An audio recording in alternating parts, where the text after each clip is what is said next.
Hi folks, Bug Brad here again, Camo Camping and Fun, and just with another video with Canadian Forces stuff out of my wild collection here. I'll just give you a pan of the stuff here, but and if I get stuff wrong, well, forgive me because I wasn't in the Canadian Forces, so it's like I just got a bunch of really cool stuff, and like I've said before, my brother and I were in the surplus business, so we'll start you off with some hats. This is the the Peter Pan hat we called it, or Jones cap, something like that. It flipped down uh, to cover your ears, so it was pretty cool. You probably remember it from the Red Green show. And next up, we have just a regular beret with the Canadian Forces symbol there. Yeah, sorry about the brightness of the light, but yeah, of course there were. That one's a forest green one, and there was black ones, I believe, for artillery and stuff like that. And this was something they issued later on, like the Americans wear, just a boonie hat. Um, this was actually, we got these at one of our surplus suppliers um, that had a whole pile of them, but they were actual issue to Canadian Forces, as far as I know.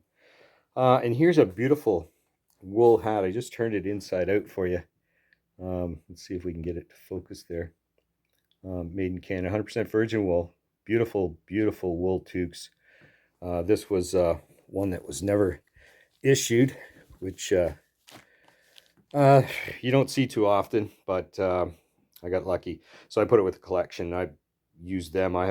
There's black ones and forest green ones, and or yeah, they were forest green. I don't know if they might have been black for Navy. That's right, and forest green, and of course this is probably the later ones that they used in olive, and that's the airborne beret with the a little airborne emblem on it there that would go into the hat. It's just sitting there loose because that's a new hat. That would be a maroon color, not burgundy, I think. If uh, if I got that wrong, well, correct me in the comments, please. And please make comments if you can about this stuff. I don't know everything about it, but I'm sure there's people that do know a lot about it. I just know what I know from being in the business and talking to military guys that were great. Here's a pair of, like, there's the big D on them for disposals. Those are pretty rare because they're working gloves and usually they are destroyed. All the ones I've ever seen, anyways. But here's now these are American, but I think there's a Canadian version of these. These came right out of one of my kits. Um, this glove here, I cut the gauntlet off and just re-sewed it, and they're just the trigger finger mitts. Um, they came out of one of my smocks because some of this stuff I use it. It's not in the collection, of course, of crazy military stuff here. And there's just tan colored trigger mitts. Uh, I believe those are Canadian. I'm not quite sure. Some of this stuff is like NATO issue, so it's Canadian forces used it, American forces, other people used it, right? There's a beautiful pair of Raver leather gloves. They don't look like they were ever issued to anybody. Um, they're fantastic leather gloves. Um, Sometimes you see them brand new or beat the crap, but really nice leather. And there's of course your little wool, 100% wool gloves. They're fantastic. There's Canadian versions and Americans of those. Well, we'll finish off the gloves here. This is something that actually just came out of my drawer. I believe they call these hot mitts, and I added this onto the back to hook them onto my smock, and they're big enough to fit um, these really nice wool mittens. Again, Canadian or American, I don't know. I believe they're Canadian, but they fit snugly inside those mitts, so they're always cool to have in your kits. What else do we got here? This is a virgin wool scarf in forest green, very soft, really nice scarf if you're using scarves. But and I threw this sewing kit in here because I forgot to mention it in my gear video. Sorry about that. And I've added a few things to it, a stitch breaker and some heavier thread and stuff. But I've actually added this guy here is an S needle. And I learned about those through, I think his name is Tal. Sorry if I got that wrong, with Ontario Bushcraft. Um, he's he's got a great channel. I haven't seen one of his videos lately, but yeah, he found those things by mistake doing a course one time where he was doing it, and people started using the S needles that were in the classroom, and they said they were using them, making things twice as fast. So I don't know. They're awesome instead of a sailcloth needle that they all talk about, right? Of course. And there's your Dure socks, your army socks with the, it's actually a picture you can't, yeah, the army guy on it, right? You can just buy those commercially. They're itchy wool, but they're super comfortable. Yes, they will wear out fast, but they're made for comfort. So if you can stand a little itch around the ankles, you're fine, right? These are socks. I got a few pairs of them years ago. If I can see this right up here. 1967. They actually have the Canadian 21 number on them. And, well, 67, that's obviously Vietnam War stuff. But they're brand new in the package at one of our suppliers. So I actually pulled those out of my drawer. I use them. They're nylon, and they're the most thinnest, sheerest socks, tough as nails you've ever put on. Um, I don't know where you get stuff like that anymore. And here's some just the logistic T-shirts. See if I can get that in here. Sorry, it's a little bit bright there. I'll just cover that up for a sec. Yeah, the logistic T-shirts. They're like a 50/50 poly cotton. Really comfortable. They will shrink a tiny bit, so if you're large, you want an extra large if you find them anywhere. They're always great. Oh, we'll get back to the socks here. Those are issue socks. I believe the white indicates the size, and they're really soft, 60/40 wool, I believe, but they're not itchy. So I don't know what, if it's merino or what, but they're issue socks. And this pair here, this is a wicking sock of some kind of maybe poly cotton or nylon cotton. I'm not really sure. And this again is an issue sock that was basically with these. I don't know if I would assume they use them together. I'm not sure. Um, and I'm sure there's other socks. I just don't know all about their socks. That's all. And those are like boot socks. That's why they're super long. So they're kind of squishy around your calves. But yeah, they're boot socks. And then we got a pair of good old suspenders there for your other stuff I'm going to show when I clear the table off here. And there, of course, is their beautiful cotton scarf. It's huge, and you can use it for all kinds of stuff. So I think that's pretty near everything on the table. And I just stuck a belt there for representation. I I know they use different belts on their pants. I'm sure they did keep their pants up, but I just put that out there. I know there's like plastic buckles and heavy duty metal buckles and heavier strapping and stuff like that. But yeah, so next we'll move on over here to some undergarments. I'll start with the old stuff first, maybe here. That's just a pair of, I think they're poly cotton, just a pair of your regular shorts. Um, yeah, they're fit. I actually sewed a Velcro, I think, right here in it to keep that closed, and I guess you know why. But yeah, that's a pair of old drawers, and these, uh, I guess I forget what they call them, but the grid sort of thing. Um, it's those are old actual issue shirt and pants here. I back that up, but I'm kind of running into my lights here. A little too much light there.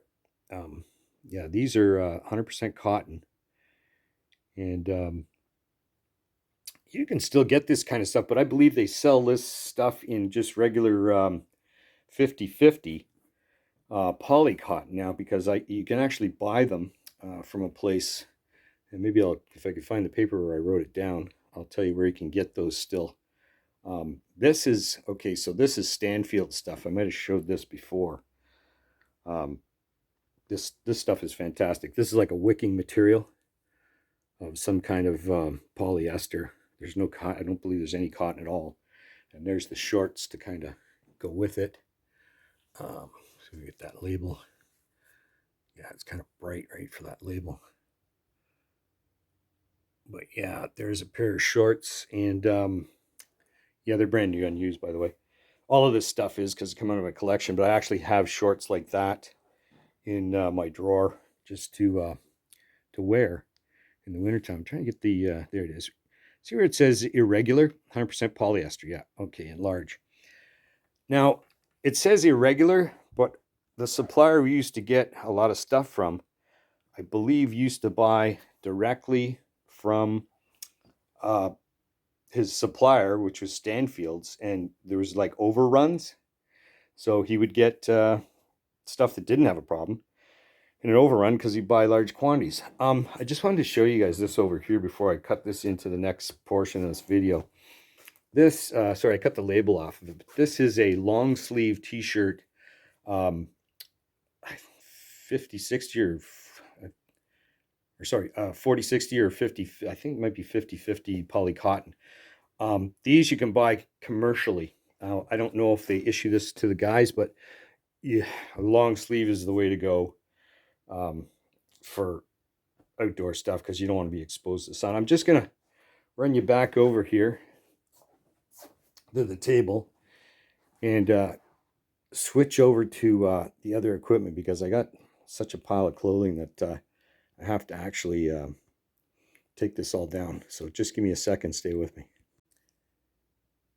Okay, so we're going to shift gears here, folks, and just talk about some of the jackets and pants sort of thing. I'll start off with the pants, I guess. Here's a regular pair of combat pants. Um, the material is awesome. It's like a nylon cotton and it's very breathable.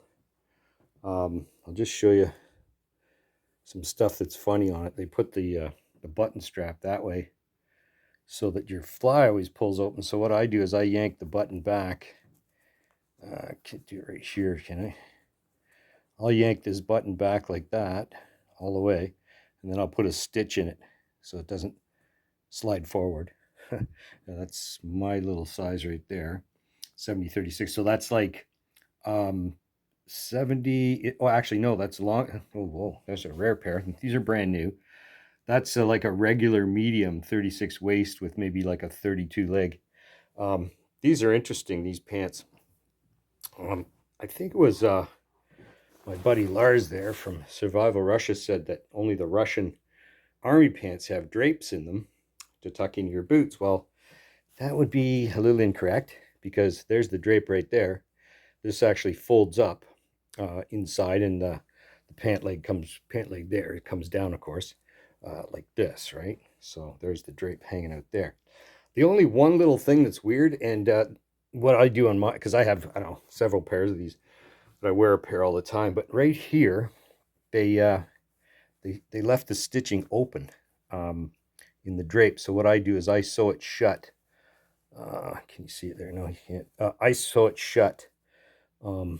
Sorry, I sew that shut on my pants. You can, I think you can see it here. Can you? Oh yeah. So where there's no stitching here, it's actually open like a V-shaped here, like that. So I stitch them close so that the little guys can't get up your pant leg. But yeah, so I thought to show you those. Those are really cool. Now these guys here, these are your wind pants. These are unbelievable. Like they're super light. And of course they got a tie string at the bottom. They don't have drapes in them because you don't need drapes. You'll have pants on underneath them sort of thing. And what they have here at the top is like a tie strap here.